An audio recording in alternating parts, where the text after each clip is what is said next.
Russia's military says it has captured the Ukrainian salt mine town of Soledar after a long battle, calling it an important step for its offensive.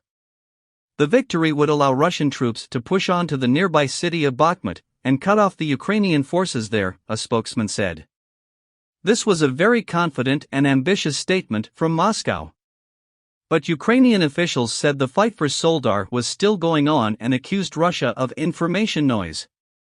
The battle for Soledar has been one of the bloodiest of the war.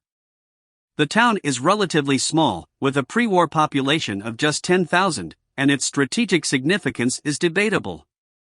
But if it is confirmed that Russian forces have seized control of it, then there will likely be a big sigh of relief in the Kremlin. Divisions have emerged between regular Russian forces and the notorious Russian Wagner paramilitary group throughout the battle, with a jealous turf war developing over who should take credit for the advance. Barely any walls in Soledar remain standing, Ukraine's President Volodymyr Zelensky said this week. Describing almost apocalyptic scenes, he spoke of the nearby terrain as scarred by missile strikes and littered with Russian corpses. His chief of staff, Andriy Yermak, compared the fight for Soledar and Bakhmut to one of the bitterest battles of World War I at Verdun. Regional Governor Pavlo Kyrylenko said on Thursday that 559 civilians, including 15 children, remained in Soledar and could not be moved out. The town's significance for the Russian military is disputed by military analysts because of its relatively small size. The US-based think tank Institute for the Study of War said while it was likely that Russian forces had captured Soledar, it did not believe they would then be able to go on to encircle Bakhmut. Nevertheless, if it becomes clear that Russia has taken it, then that will be seen in Moscow as progress, even a victory. That is exactly what President Vladimir Putin needs, as Russia has failed to capture a single town in Ukraine since July 2022. Since then, Moscow's forces have suffered a whole series of embarrassing defeats. Ukraine's successful counterattack pushed Russia almost completely out of Kharkiv region in the northeast. In October, Russia's Kerch Bridge came under attack, with Russian forces retreating from the city of Kherson the following month.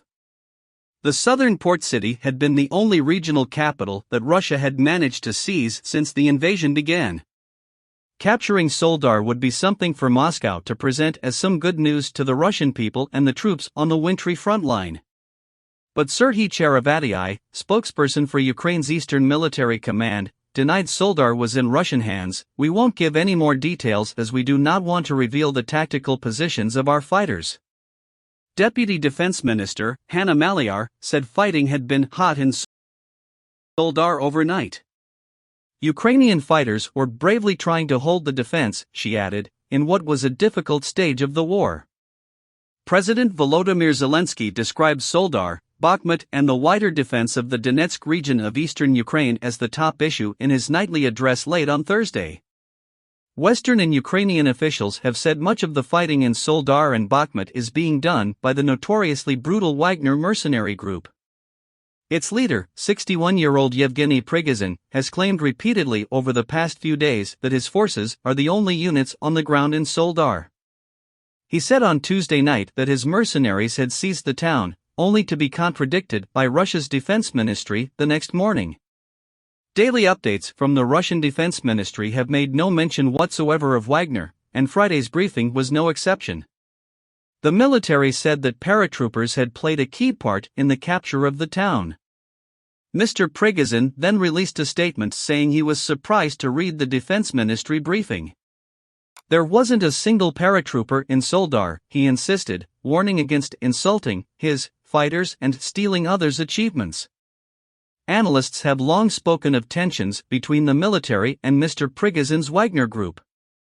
The Russian oligarch has publicly criticized senior military leaders, including Gen. Valery Gerasimov, appointed 2 days ago as overall commander of Russian forces in Ukraine.